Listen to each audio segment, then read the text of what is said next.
For centuries, biologists looked at mushrooms growing out of the soil and filed them away as a strange, slightly gross subcategory of plants. But biologically, that classification is entirely backward. Fungi are actually much closer relatives to animals. We share a common evolutionary ancestor that split off from plants over 1 billion years ago. Unlike plants, fungi don't use photosynthesis to harness energy from the sun. They eat by digesting matter externally. And when you look closely at their cell walls, you won't find plant cellulose. You'll find chitin, the exact same structural material that makes up the exoskeletons of beetles and shrimp. Because they've been misunderstood for so long, we are still discovering how little we actually know about them. When scientists sample the soil, water, or even the air for DNA, they routinely uncover thousands of unique genetic fragments that don't match a single recorded species. Researchers refer to these as dark fungi, and they estimate there are between 2 and 12 million species of them completely undiscovered. They are all around us, evading detection because they are microscopic, or hiding entirely inside other organisms. We are walking through a massive, invisible biological network, one that follows a logic entirely its own. To understand what those undiscovered millions might be doing right now, we have to look at the capabilities of the fungi we have managed to find. 470 million years ago, Earth's surface was an incredibly hostile place. The ground was mostly barren rock, making it nearly impossible for early plants to extract the nutrients they needed to survive. So they partnered with mycorrhizal fungi. These microscopic fungal threads acted as biological traders. The fungi would forage deep in the harsh soil for scarce minerals, and in exchange, the plants would trade them carbon produced through photosynthesis. This exchange is remarkably aggressive. The fungi actually puncture the plant's root cells like straws, directly pumping in phosphorus and nitrogen while siphoning out the carbon they need to fuel their own growth. Without this microscopic fungal scaffolding, hijacking and supporting their roots, plants simply could not have colonized the continents. Every terrestrial ecosystem on the planet is built on top of this ancient underground trade agreement. Over time, that network expanded well beyond plant roots.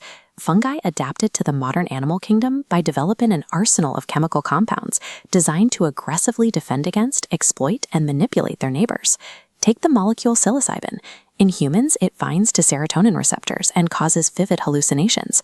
But in nature, fungi likely evolved that specific compound as a targeted chemical defense mechanism to confuse and deter hungry slugs. Other species use chemical mimicry. Clathrus archery, sometimes called devil's fingers, secretes a sticky slime that smells exactly like rotting flesh. This tricks local flies into feeding on it and unknowingly carrying the fungal spores away on their bodies. Then there is the extreme precision of cordyceps fungi. When they infect an ant, they release toxins that chemically hijack the host's nervous system, while the fungus physically weaves itself directly into the ant's muscle fibers. It essentially turns the insect into a biological puppet. The zombified ant is forced to climb to a high vantage point, anchor itself, and die, allowing the fungus to erupt from its body and rain millions of new spores down onto the colony below.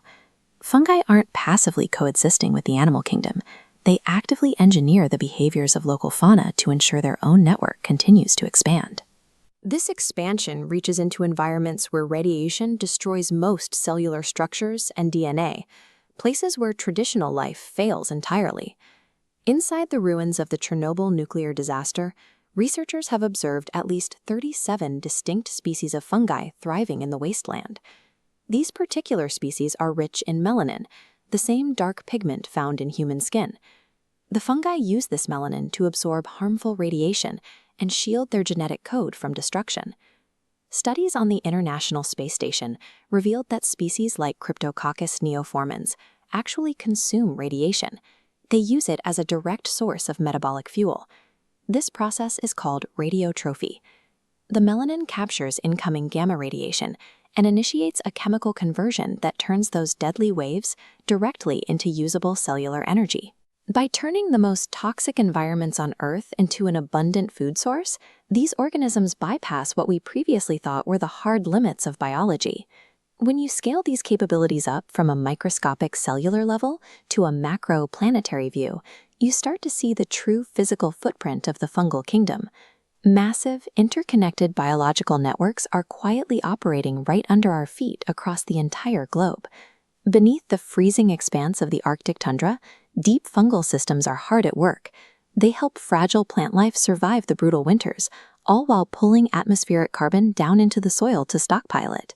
We usually think of towering, dense ecosystems like the Amazon rainforest when we talk about the planet's primary carbon sinks. This chart shows how much heavy lifting is actually happening underground. The global fungal network sequesters an estimated 1 trillion metric tons of carbon. That is 10 times more carbon storage than the entire Amazon rainforest provides. Fungi function as Earth's invisible, planetary-scale life support system, quietly regulating the atmosphere and building ecosystems from bare rock.